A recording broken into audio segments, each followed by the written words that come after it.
The developers making Skull and Bones at Ubisoft Singapore have already mentioned in interviews that we may be bumping ships with some pirates who actually sailed the Indian Ocean during the golden age of piracy. Unlike the Caribbean, however, the pirates of the Indian Ocean aren't as frequently portrayed in pop culture. In fact, most of us probably wouldn't be able to name a famous Indian Ocean pirate if we tried. Not all of the Indian Ocean pirates equally had incredibly illustrious or consistently successful careers, and one of these pirates was Robert Culliford.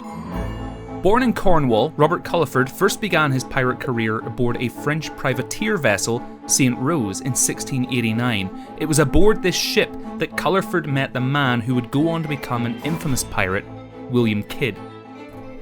Now, as an aside, you may be wondering what the difference is between a pirate and a privateer. The difference between the two is that a pirate loots and plunders for their own gain, independent of any crown or sovereign.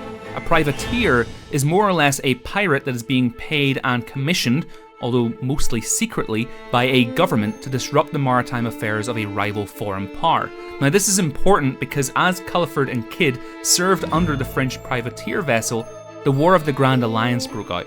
Also known as the 9 Years' War, this saw Britain, Spain, Savoy, Sweden, the Holy Roman Empire, and the Dutch Republic go to war with King Louis XIV of France.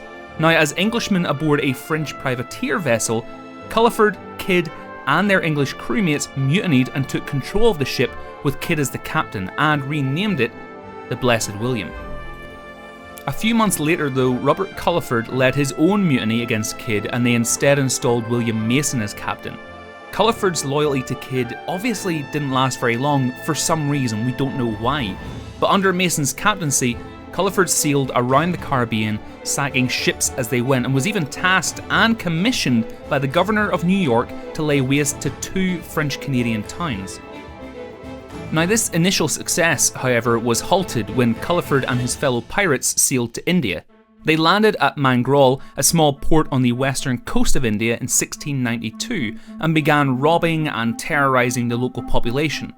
Culliford and 17 of his shipmates were swiftly arrested and they spent the next 4 years in a Gujarati prison until Culliford and some of his comrades would escape in 1696, commandeer an English East India Trading Company vessel and return to piracy. Now back at sea, Culliford plundered and attacked any ships he could find, including some British vessels. Now after his mast was destroyed in a sea battle, Robert Culliford retreated back to St. Mary's Island where he plundered a French vessel. It was here that he came across an old nemesis, William Kidd. Now in case you forgot, William Kidd was the captain that Culliford had mutinied against years before, and William had been hunting pirates when he found Culliford at St. Mary's Island. He began plotting to capture Culliford's ship, but while he was planning, William Kidd's crew abandoned him and joined up with Robert Culliford instead. Kidd's ship was ransacked and Culliford and his new crew set sail, leaving Kidd behind to fend for himself. Bit of a dick move, if you ask me. After leaving Kidd behind, Culliford joined forces with fellow pirates Dirk Cheevers and Joseph Wheeler to capture a ship called the Great Mohammed in the Red Sea. The ship was carrying £130,000 in currency, which in today's money would convert to approximately £11.3 million, making it one of the largest plunders ever recorded for Culliford. Now, understandably, Culliford then returned to Ile Sainte-Marie near Madagascar and was living peacefully here until 4 British warships arrived.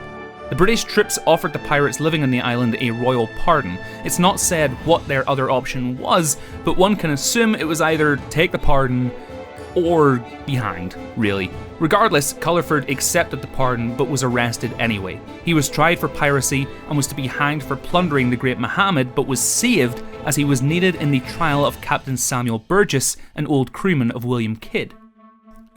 After this, Robert Culliford disappears from records. No one really knows if he was then thrown back into the prison to live out the rest of his days, or if he managed to achieve freedom and retire to the islands of Madagascar to live a humble life. Regardless, this is one story of many from the pirates that sailed the Indian Ocean. If you've enjoyed this video, be sure to let me know down in the comments. If you'd like to see more videos like this, then why not subscribe to be kept up to date with when new videos go live. I'll be covering Skull and Bones as well as Sea of Thieves on the run up to their release, so if those are two games that you're excited for, then you'll fit right in here at the channel. But until next time folks, hope you're all having a great week, and I'll speak to you all soon.